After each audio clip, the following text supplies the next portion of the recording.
Biz ne eləyə bilərik ağa bak? De görək nə eləmək olar? Bilmirəm, məncə heç bir çarə yoxdur. Çare var. Əllərinizi yuyun. Bırakıca! Balacalara nümunə göstərmək üçün yuvaq da.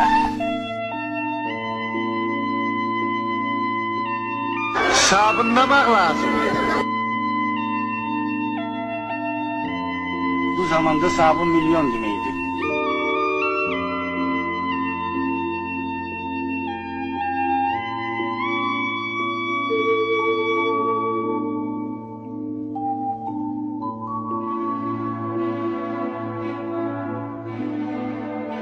Hələ varıq, olacağıq, qalacağıq, artacağıq. İşimiz avan,